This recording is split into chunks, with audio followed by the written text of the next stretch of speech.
네, 우리 교재 203페이지에 재고자산 평가 문제가 있습니다. 풀어보면서 복습할게요.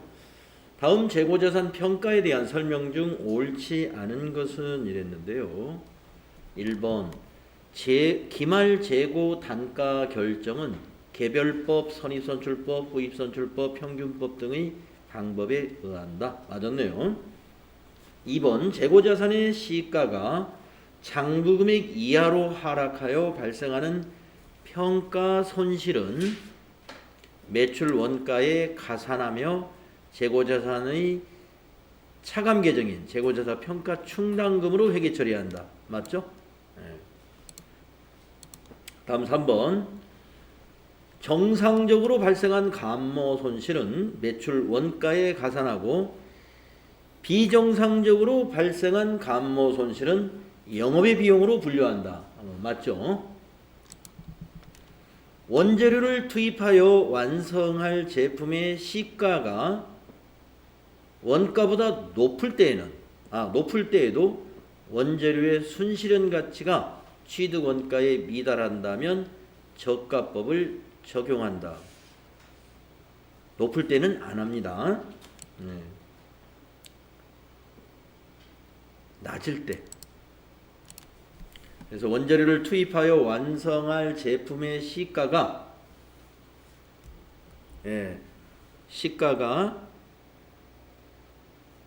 원가보다 낮으면 원재료를 순실현 가치로 저가법으로 평가해야 됩니다.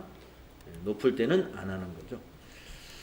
그래서 4번이 틀렸고요. 다음 2번 물가가 지속적으로 상승하고 재고자산도 꾸준히 증가하고 있는 경우 당기의 손익계산서에 반영되는 매출 원가의 크기를 바르게 비교하고 있는 것은 어느 것입니까? 그랬는데 매출 원가는 당기순이익의 반대죠. 그렇죠? 당기순이익이 큰 순서는 선이총후입니다. 선이총후이고 부등호가 왼쪽을 가리키고 있는 것이 되겠는데 매출원가의 크기는 선이총후로 하면서 부등호가 오른쪽을 향해야 돼요. 3번이 되겠네요. 3번.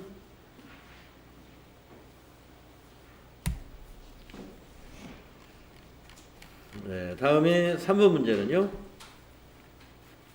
주식회사 한공의 6월 중 제품 매매와 관련된 자료가 다음과 같을 때 선입선출법을 적용할 경우 6월 말 상품 재고액은 우리 이거 FAT 1급에서도 많이 해봤죠. 재고액 선입선출법으로 정리를 해보면 자 매출이 이날 100개가 있었는데 선입선출이니까 이것이 출고가 된 거죠. 이거 없어졌어요. 그 다음에 매출이 6월 25일 날 또 100개가 일어납니다. 그러면 또 선입선출이니까 요 100개는 6월 10일 거 100개가 없어진 거죠. 그러면 재고는 6월 20일 거 이것만 재고가 되겠네요. 그래서 재고액은 100개 곱하기 120원 12,000원이죠. 12,000원 3번이 되겠다. 원리를 알면 이런 건 아주 쉽게 풀 수 있는 문제입니다. 다음 4번 매출 자료에서 이동평균법과 총평균법에 의한 5월 말 재고자산의 금액은 얼마냐. 자, 이동평균을 먼저 해볼게요. 자, 이동평균이라는 건 매입이 있을 때 평균을 내는 겁니다. 10개 개수가 같으니까 단순 평균을 내도 되겠네요. 자, 이때 우리 평균 단가는 210원이 됩니다. 그러면 5월 10일 날 매출이 일어나는데 18개를 팔았으니까 210원짜리 20개 중에서 2개가 남았죠. 이제 재고가. 그러면 재고자산 이제 구할 수 있죠. 210원짜리 2개 재고 남았고요. 그 다음에 5월 15일 거는 10개가 다 재고입니다. 이 10개는 240원짜리였어요. 이렇게 계산하면 되죠. 이동평균법은. 그래서 이 210원짜리 2개면 420원, 그 다음에 240원짜리 10개면 2,400원, 2,820원이 되겠네요. 이동평균법 2,820원이 1번과 4번에 있습니다. 그러면 이제 총평균법으로 한번 해보겠습니다. 총평균법은 5월 10일 매출을 뺀 매입 3건을 평균 단가를 구하는 거예요. 네. 자, 10개 똑같으니까 이것도 단순 평균 하면 돼요. 200 더하기 220 더하기 240. 그걸 3으로 나누면 돼요. 수량이 다 10개씩이니까 단가를 직접 더해서 나누기 3 하면 평균이 되죠. 그러면 660원 나누기 3 하면은 220원이네요. 그렇죠? 평균 단가 220원이고 개수는 12개 똑같아요. 이동평균법의 재고나 총평균법의 재고나 30개에서 18개 팔면 재고는 12개로 똑같죠. 그래서 총평균법은 평균 단가가 220원이 나왔기 때문에 220원 곱하기 12개 한 것이 재고 금액이 되는 거죠. 2640원 나오네요. 그래서 답이 4번이 된다. 이런 스타일의 문제가 한 문제 정도 출제되는 경우가 많이 있습니다. 이론에서. 특히 FAT 1급에서 이게 좀 많이 나와요. TAT 2급보다. 다음에 5번 문제. 주식회사 한공의 갑상품의 기말 상품 재고 자산이 다음과 같을 때 저가법으로 평가한 경우 재고 자산 평가 손실은 얼마냐? 네, 평가 손실 얼마인지 계산해 보겠습니다. 기초 상품 재고가 2만 원, 단기 상품 매입액이 20만 원. 그러면 요 두 개가 판매 가능 금액입니다. 장부상 기말 상품 재고액은 4만 원이에요. 4만 원. 근데 100개랍니다. 재고가. 기말 상품 실제 재고 수량은 85개. 15개는 감모 손실이죠. 평가 손실이 아니죠. 기말 상품 개당 공정 가치는 380원. 자, 요 380원하고 여기 400원하고 비교해야 돼요. 기말 장부 금액이 400원인 거죠. 400원과 380원은 평가 손실로 인식해야 되겠네요. 공정 가치가 20원 낮으니까. 그래서 20원씩 몇 개로 보느냐? 장부 금액으로 보는 것이 아니라 실제 수량으로 계산해야죠. 20원씩 하락한 것이 몇 개예요? 85개. 이렇게 해서 계산하면 됩니다. 예. 그래서 계산하면 85개 곱하기 20원 하면 얼마 나와요? 20원. 1700원? 그렇죠? 그래서 1번이 되겠다.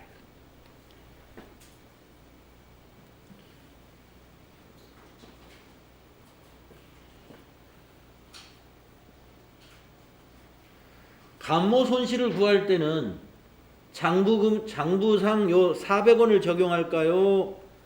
공정가치로 적용할까요? 감모 손실이 지금 15개의 감모 손실이 있죠? 수량이 15개 차이 나죠? 만약에 문제가 평가 손실을 구하라는 게 아니라 감모 손실을 구하시오라고 하면은 지금 수량 차이 요 100개하고 85개 차이를 구해야 돼요. 그러면 15개입니다. 15개를 400원 적용하는 거예요. 감모 손실은 수량 차이이기 때문에 평가 전에 장부 금액으로 감모 손실은 인식합니다.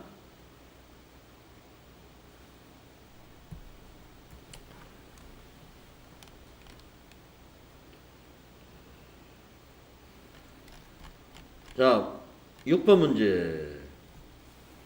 다음은 주식회사 한공의 2019년과 2020년 상품 재고와 관련된 자료이다. 뭔가요? 취득원가가 있었고 순실현 가치가 있었고 2020년도도 취득원가가 이렇게 있었고 순실현 가치가 있었고 네. 자, 내용이 뭘 물어봤는지 모르겠어요. 2019년 기초상품 재고액은 10만원이며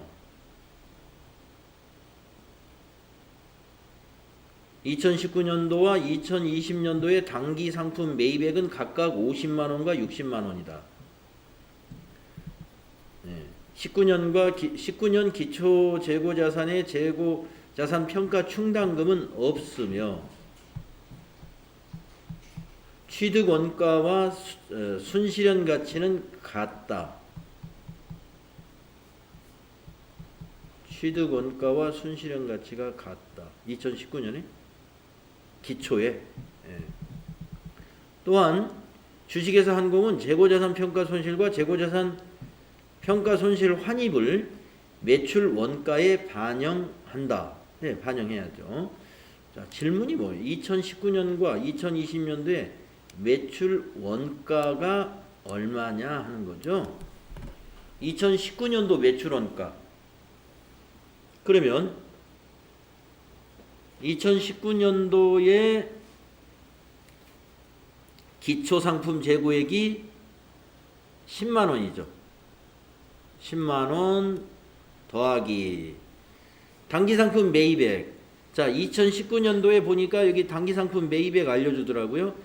2019년과 20년도 당기상품 매입액은 각각 50만원과 60만원이니까 2019년도는 매입액이 50만원. 빼기 기말상품 재고액을 적용하면 되죠. 근데 기말상품 재고액이 취득원가는 20인데 순실현 가치는 이렇게 된대요. 그러면 여러분 이 순실현 가치가 하락했기 때문에 5만원이 매출원가에 가산해야 되잖아요. 그러니까 이 금액만을 빼주면 되죠. 15만원만. 이게 매출원가가 됩니다. 19년도는 요 19년도의 매출원가는 기초가 10만원, 매입이 50만원이니까. 그러면 60에서 15만원을 빼보면 45만원이죠. 45만원. 45만원이 4번 하나밖에 없네요. 그러면 20년도 거는 뭐 안 해봐도 답은 찾은 건데 그냥 계산을 한번 해볼게요. 20년도. 자, 20년도는 여기 나오죠.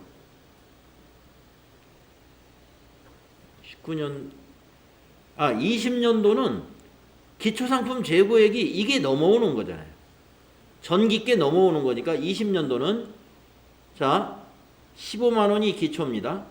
15만원이 전기말 요 19년도 기말상품 재고가 기초가 되는 거니까 더하기 매입액 여기 60만원이라고 알려줬죠. 20년도는 그러니까 60만원 더하고 마이너스 역시 기말상품 재고액 순실현 가치 적용하면 돼요.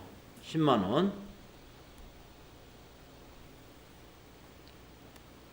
순실현 가치 낮으니까 취득원가보다 낮으니까 만약에 순실현 가치가 높으면 이게 10만원이 아니라 50이면 이거 적용해야 돼요. 평가를 항상 순실현 가치로 평가하는 게 아니라 순실현 가치하고 취득원가를 서로 비교시켜 가지고 낮은 것을 적용시키는 거예요. 낮은 거를. 그래서 낮은 게 이것이기 때문에 10만원을 적용하는 겁니다. 그래서 이거 계산하면 돼요. 75만원에서 10만원 빼면 65만원. 그래서 65만원이 나오는 거예요. 네, 그래서 이 매출원가 공식을 여러분이 정확히 이해하시고 이 문장을 이해하면 이 문제 다 무난히 풀 수 있는 문제입니다.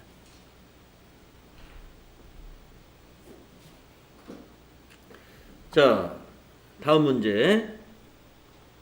주식회사 한공은 결산일인 2020년 12월 31일 현재 창고에 보관 중인 재고자산을 실사한 결과 그 금액이 20만 원임을 확인했습니다. 20만 원이다.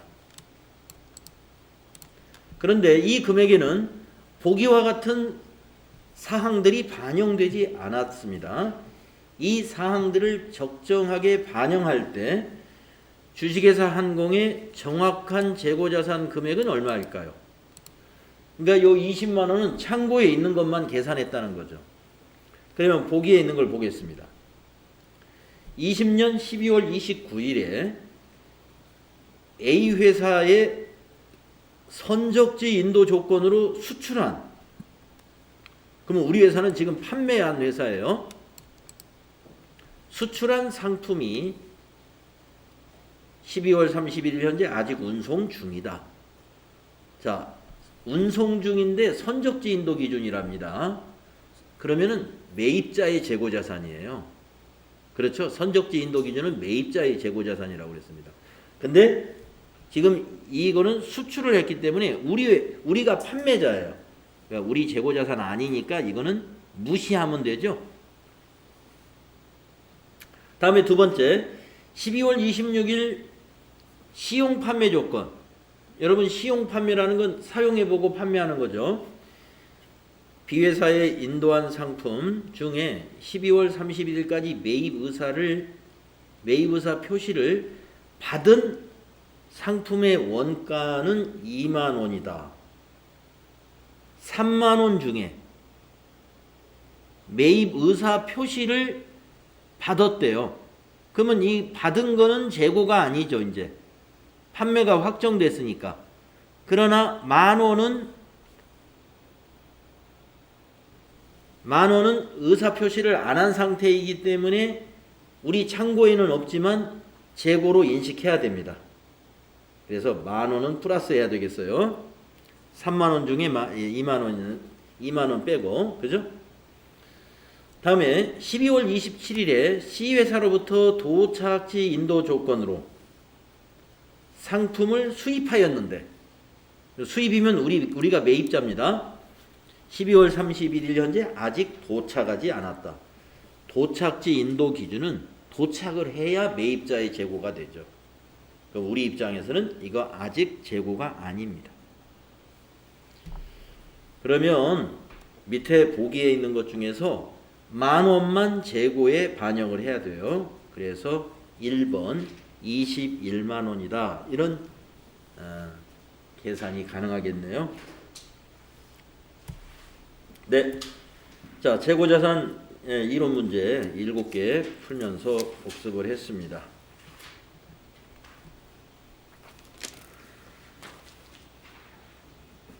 자, 그러면 또 앞으로 가볼까요?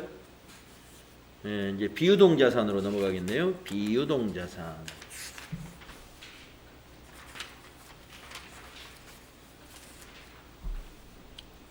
40페이지로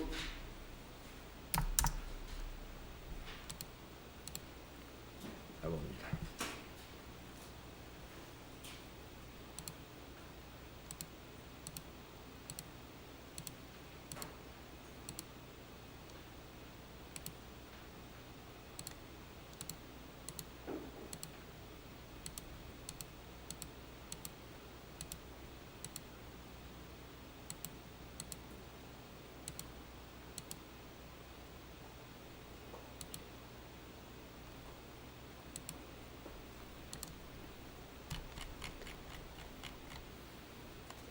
자, 비유동 자산은 먼저 투자 자산.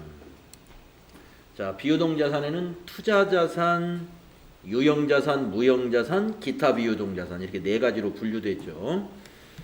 자, 투자 자산이란 비유동 자산 중에서 기업의 판매 활동 이외의 장기간에 걸쳐 투자 이익을 얻을 목적으로 보유하고 있는 자산을 말하죠.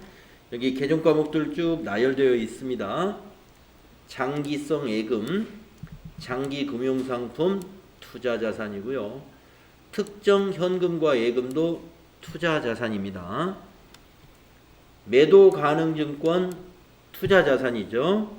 만기 보유증권 투자자산입니다. 네. 자, 매도 가능 증권, 만기 보유 증권 다시 한번 읽어보고 갈까요? 매도 가능 증권은 기업이 여유 자금으로 유가 증권을 구입하는 경우 단기 매매 증권이나 만기 보유 증권으로 분류되지 아니하는 경우 매도 가능 증권으로 분류하는 것이다. 그러니까 먼저 이게 유가 증권은 단기 매매 증권이냐 만기 보유 증권이냐를 먼저 분류하는 것이죠. 그리고 거기에 해당되지 않는 것은 다 매도 가능 증권이라는 겁니다. 그러니까 언제 처분할지 그 아직 좀 장기간에 걸쳐 투자하려고 산 것이죠. 매도 가능 증권은. 자, 만기 보유 증권은 기업이 여유 자금으로 사채, 공채 등의 채무 증권을 만기까지 보유할 적극적인 의도와 능력을 가지고 구입하는 경우에 만기 보유 증권으로 분류해서 투자 자산으로 분류합니다. 그 다음에 장기 대여금도 투자 자산이에요. 장기 대여금. 그리고 투자 부동산도 투자 자산인데 사실 투자 자산 하면 대개 기업들이 부동산 투자를 많이 하잖아요. 우리나라 기업에서는 투자 부동산이 많이 있을 것이고, 그 다음에 이제 뭐 요즘은 금리가 낮아서 이런 쪽으로 기업이 투자 잘 안 하겠죠. 그래서 주식 투자를 한다 그러면 매도 가능 증권 분류가 좀 있을 수 있겠네요. 그죠? 매도 가능 증권. 또 채권 투자를 한다 그러면 만기 보유 증권이 있을 수 있습니다. 기업들도 직접 투자하는 게 부담스럽기 때문에 이런 금융 상품에 가입을 하겠죠. 그러면 이런 것들이 뭐예요? 이런 장기 금융 상품에 많이 가입했다. 그러면 개정 과목이 장기 금융 상품의 어떤 이 개정 과목으로도 존재할 수 있겠습니다. 자, 투자 자산의 개정 과목 살펴봤고요. 그 다음에 유형 자산의 개정 과목. 자, 유형 자산의 정의는 여러분 정확히 알고 계시죠? 기업의 영업활동 과정에서 장기간에 걸쳐 사용되어 미래의 경제적 효익이 기대되는 유형의 자산을 유형 자산이라고 합니다. 정의부터 잘 정리해 두시고, 토지, 여러분이 알고 있는 그 토지 유형 자산입니다. 건물, 여러분이 아는 건물이 유형 자산이고, 구축물, 지상의 건물 외에 설치되어 있는 공작물을 구축물이라고 그래요. 기계장치 유형자산 개정 과목이고요. 차량 운반구, 승용차, 화물차, 지게차, 오토바이 모두 차량 운반구라는 개정 과목이므로 유형자산 처리하고, 비품, 냉장고, 에어컨, 온풍기, 공기청정기, 컴퓨터, 복사기, 복합기 이런 것들 다 비품입니다. 건설 중인 자산, 건설 중인 자산은 유형자산의 건설을 위해 지출한 금액을 건설 완료 전까지 처리하는 임시 계정이에요. 건설이 완료되면 본래의 계정 과목으로 대체한다. 근데 우리가 FAT 1급 문제 풀면서 꼭 건설할 때만이 아니라 건물을 취득하기 위해서 계약금을 우리가 지급하는 것도 건설 중인 자산으로 처리한다고 그랬죠? 선급금이 아니었습니다. 그래서 건물 취득을 위해서 계약금을 지급했다. 또는 1차 중도금을, 2차 중도금을 지급했다. 뭐 이런 식의 거래가 나오면 그것도 취득이 확정될 때까지, 잔금을 줄 때까지는 건설 중인 자산으로 임시계정으로 처리를 하겠습니다. 자, 유형자산의 취득원가는 우리가 앞에서 재고자산의 취득원가의 판단하고 똑같이 하시면 돼요. 그게 뭐냐?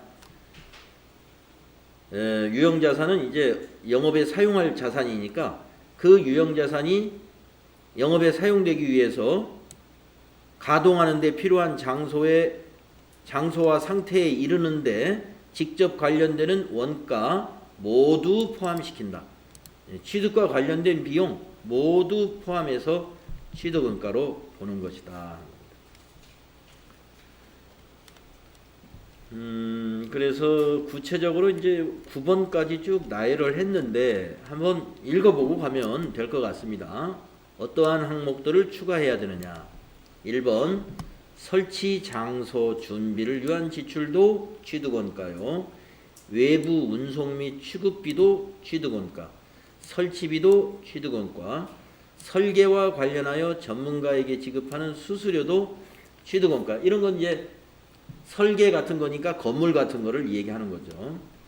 그 다음에 유형자산 취득 관련하여 국공채 등을 불가피하게 매입하는 경우에 당해 채권의 매입 금액과 일반 기업회계 기준에 따라 평가한 현재 가치와의 차액. 네, 요 5번은 조금 이따 예를 하나 들어볼게요. 요 5번. 네, 이게 뭔지. 우리가 FAT 1급 공부할 때 이거 혹시 나왔나요? 안 나왔었어요? 네, 요건 한번 예를 제가 들어보겠습니다. 그러니까 뭐냐면 채권의 매입 금액하고 공정가치의 차액이에요. 그 차액을 자산으로 봐야 돼요. 네, 조금 이따 예를 들어보고. 그 다음에 자본화 대상인 차입원가. 자본화 대상의 차입원가는 또 이게 어떤 것이냐면은 예를 들어서 건설자금을 차입할 때 건설자금 차입 시 이자가 발생하죠.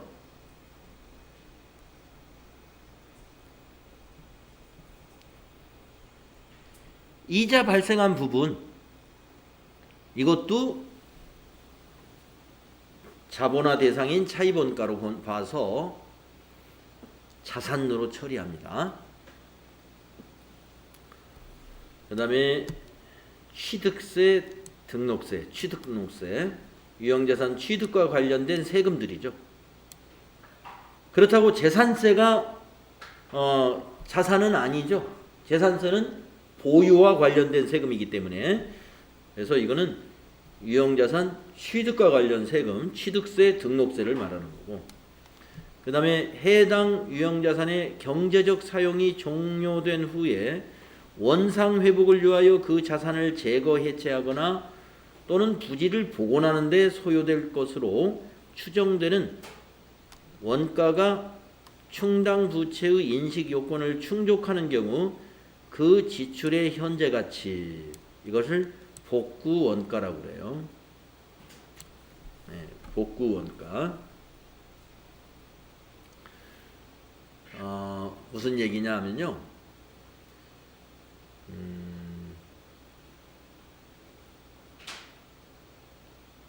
자, 우리가 이제 이 사업을 시작하면서 인테리어 공사를 예를 들면 돼요. 인테리어 공사. 인테리어 공사 하는데 큰 돈이 들어가잖아요. 그거 비용 처리 안 합니다. 기업들이 회계 처리할 때. 인테리어 예를 들어서 5천만 원이 들어갔다고 보세요. 이 인테리어. 그러면 5천만 원을 1년에 다 비용 처리 안 합니다. 왜냐면 내가 여기서 이거 인테리어 한 거 앞으로 5년은 충분히 가치가 있는 거야. 그러면 5년간 그것도 인테리어 비용도 건물로 해가지고 상각을 해나가요.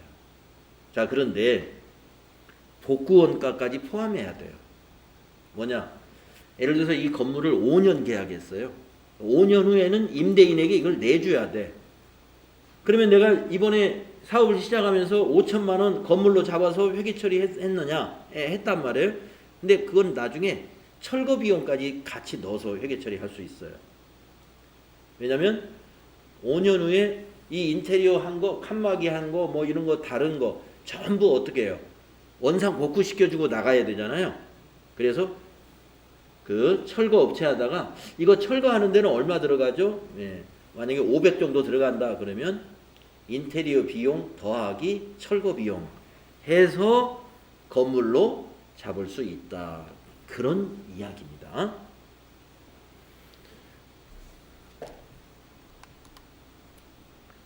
그 다음에 유형자산이 정상적으로 작동되는지 여부를 시험하는 과정에서 발생하는 원가. 단 시험 과정에서 생산된 재화 그거는 차감시킵니다. 시운전비라고 하죠. 시운전비. 시운전비예요. 네. 시운전비. 그래서 빵을 굽는 뭐 기계가 있다고 한번 쉽게 생각을 해보면 빵이 굉장히 잘 구워지는지 한번 구워봐야 되겠죠. 기계를 놨으니까. 근데 시운전하는데 뭐 원료도 들어가고 그러니까 비용이 들어가죠. 또 기술자가 와서 그 기계 제작 업체에서 사람이 한 명 파견 나와가지고 해준단 말이에요. 그러면 그 사람 일당도 줘야 되고 거기 이제 밀가루도 들어가니까 그게 다 시운전비예요. 그런데 빵을 만들어 보니까 팔아도 되는 거예요. 그러면 그 빵을 팔았죠. 그게 뭐냐면 시험 과정에서 생산된 시제품을 매각해서 발생한 수입 금액은 빼준다. 시운전비에 만약에 100만 원이 들어갔는데 빵 팔아서 50만 원을 벌었다. 그러면 시운전비는 100만 원 빼기 50만 원에서 50만 원만 취득원가, 기계장치의 취득원가로 50만 원만 감안을 해야 된다. 이런 말씀이 되겠습니다. 자, 이런 것들. 그래서 이걸 이런 부분들이 전부 유형자산의 취득원가에 포함되는 항목이다 하는 것을 알아두시고요. 이 5번 문제는, 이 5번 항목은 이런 내용입니다.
이런 거래를 한번 생각을 해보면 돼요.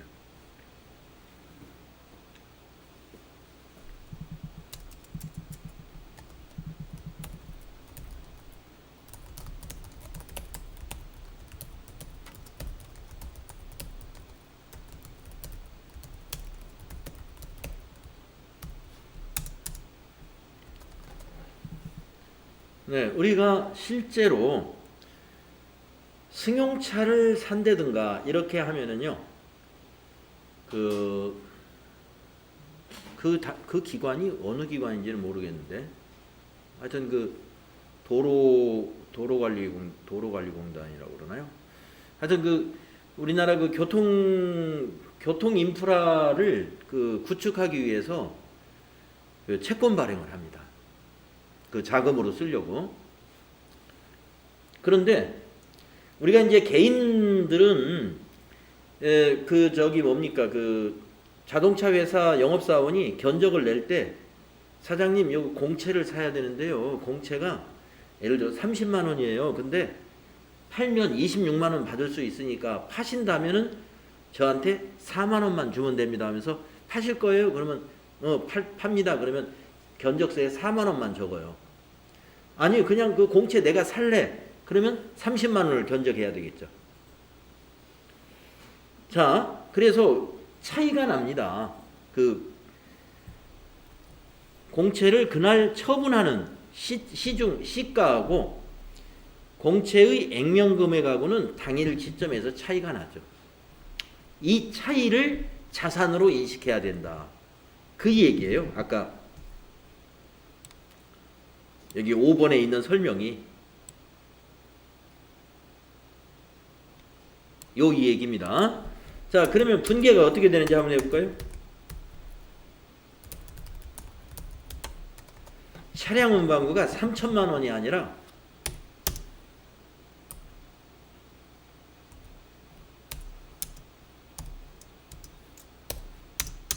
3,004만 원이 돼요. 차량 운반구가. 그리고 만기까지 보유할 거니까 만기 보유증권을 취득했죠. 여러분 만기 보유증권이나 매도가능증권이나 취득 시 원가는 공정가치 시가로 인식하는 거예요. 그래서 만기 보유증권은 26만 원으로 인식하는 겁니다.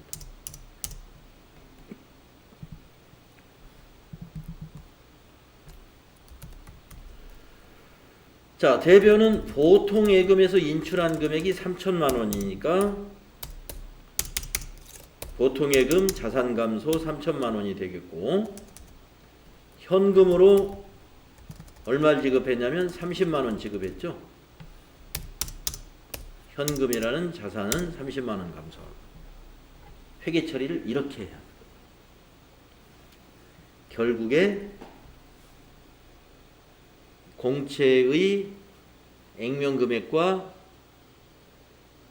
공정가치의 차이인 요 4만 원이, 이 4만 원이 바로 차량 운반구에 포함이 됐다. 차량 운반구에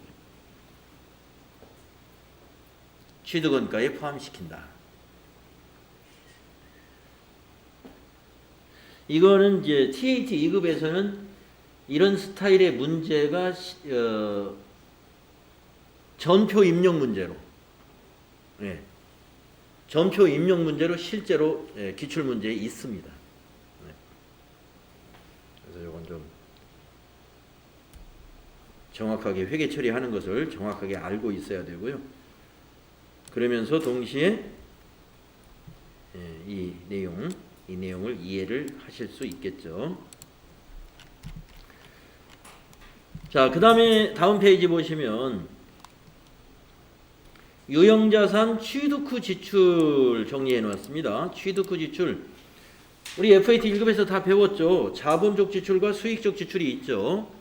자본적 지출은 생산성을 증대시킨다든가 원가를 절감한다든가 내용 연수를 증가한다든가 하는 그러한 품질 향상을 도모한다든가 이런 거를 위한 지출이에요. 그걸 우리가 자본적 지출이라고 하는데 자산으로 회계 처리하면 됩니다.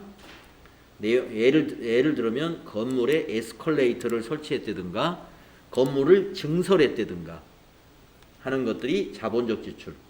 수익적 지출은 현상 유지를 위한 지출이라고 그래요. 또는 원상 회복, 능률 유지, 수선 유지를 위한 지출이다. 그래서 이거는 수선비로 처리하죠. 그래서 건물에 도색을 했다든가 유리창을 교체했다든가 이런 수선 유지, 능률 유지, 원상 회복을 위해서 유형자산에 지출하는 비용은 수선비라는 비용으로 비용 처리해야 된다 그랬죠. 그래서 자본적 지출과 수익적 지출을 잘 구분해서 회계 처리해야지, 이거를 수익적 지출을 자본적 지출로 싹 둔갑을 해서 전부 다 자산 처리하면은 이익이 과대하게 나온다고 그랬죠. 비용을 자산 처리했기 때문에. 그러한 내용 우리 FAT 1급에서 잘 설명이 되어 있는 페이지가 있었어요. 그걸 좀 기억을 하시면 되겠고, 그 다음에 이제 유형자산의 감가상각. 이건 뭐 우리 FAT 1급에서 아주 집중적으로 많이 문제도 많이 풀어봤고 이론에서도 자세히 배웠습니다. 자, 유형자산의 감가상각은 우선 감가상각 대상금액이라는 것은 취득원가에서 잔존가치를 뺀 것을 감가상각의 대상금액이라고 그러고요. 내용연수를 알아야 되는데, 내용연수를 알아야 정액법은 내용연수분의 1로 계산하고 정률법은 내용연수가 있어야 정률을 산출할 수가 있어요. 그래서 내용연수라는 것은 그 자산이 사용할 것으로 기대되는 기간이죠. 그래서 추정이라는 거죠. 이게 바로 추정.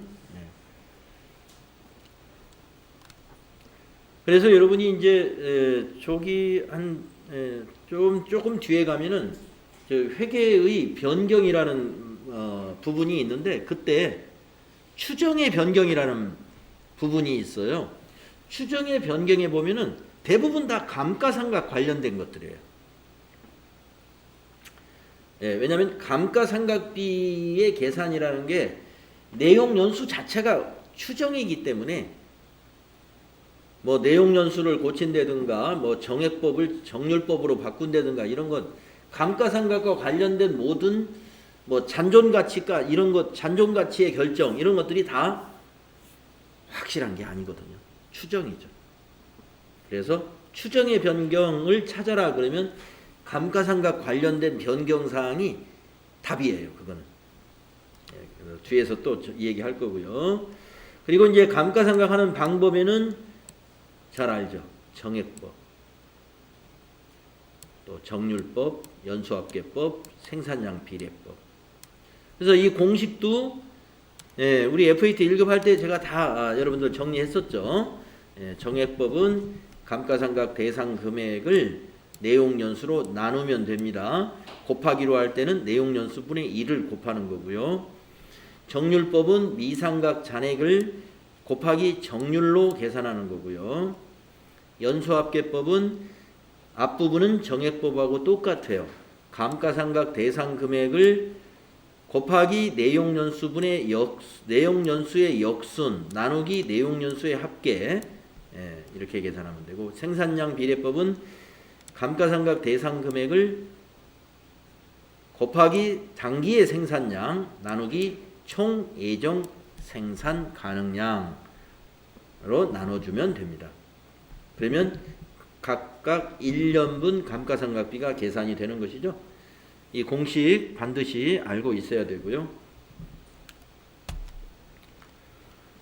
회계 처리는 이렇게 하죠. 결산 시에 차변의 감가상각비, 대변의 감가상각 누계액 이래서 감가상각 누계액은 유형자산 개정 과목별로 하나하나 다 있죠. 건물에 대한 거, 비품에 대한 거, 차량 운반구에 대한 거 다 별도로 감가상각 누계액이 개정 과목이 설정되어 있습니다.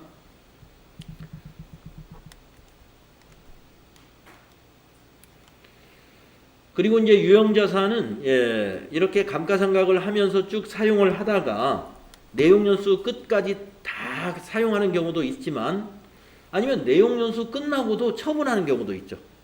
아니면 중간에 내용연수가 경과되기 이전에도 필요 없는 자산은 처분을 하잖아요. 그래서 처분 시 우리는 유형자산 처분 손익을 인식하게 됩니다. 그래서 유형자산 처분 손익은 어떻게 계산하느냐? 처분 금액과 장부 금액을 가지고 계산합니다. 그래서 처분 금액 마이너스 장부 금액 하면 돼요. 그래서 장부 금액이라는 건 뭐냐? 취득원가에서 감가상각 누계액을 빼는 거죠. 감가상각 누계액은 이 감가상각 누계액을 말하는 거예요. 2년간 감가상각을 했으면 2년치가 되겠고 3년간 감가상각을 했다 그러면 3년치가 다 되겠습니다. 자, 처분 시 회계 처리. 이건 FAT 1급이고 TAT 2급이고 아주 잘 나오는 문제입니다. 유형자산 처분에 관한 회계 처리는 FAT 1급은 꼭 한 문제 나와요. TAT 2급에서도 자주 나옵니다. 근데 이제 이렇게 지금 이거는 부가가치세를 감안하지 않은 분계인데 이렇게는 이제 실제 실기 시험에서는 이렇게는 안 나와요. 다 부가가치세를 감안해서 나오죠. 그래서 처분이니까 다 뭐가 있겠어요? 여기에 부가세 예수금들이 대변에 다 있겠죠? 여기서는 지금 부가세 예수금은 제외를 시킨 겁니다. 근데 실제로는 토지를 빼고는 다 대변에 부가세 예수금이 다 있는 거예요.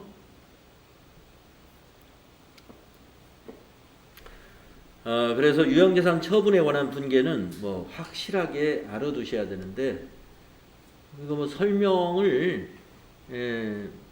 하자면 이 차변의 현금은 처분 금액이에요. 얼마를 받았다 하는 거. 대변의 유형자산은 유형자산의 여기 취득원가, 요 취득원가가 이쪽에 오는 거예요. 취득원가가. 그 다음에 감가상각 누계액은 바로 요 감가상각 누계액, 지금까지 감가상각 한 거, 그 합계가 일로 오는 거죠. 그래서 이 감가상각 누계액이라는 건 유형자산의 차감 계정이기 때문에 처분할 때 차감 계정도 차변에 와서 없어져야 되는 거죠. 그래서 그 차액, 장부금액과 처분금액의 차액을 유형자산 처분이익으로 인식하면 되고요. 부가세 애수금은 우리 돈이 아니니까 여기 현금에 포함은 되지만 이 현금 안에 들어있어요. 부가세 애수금이. 그러지만 동시에 부채로 인식하는 거죠. 대변에. 여기에도 부가세 애수금은 이 분기에도 있어요. 네, 그래서 유형자산 처분 회계 처리는 아주 정확하게 또 신속하게 할 수 있도록 연습을 해 두셔야 됩니다.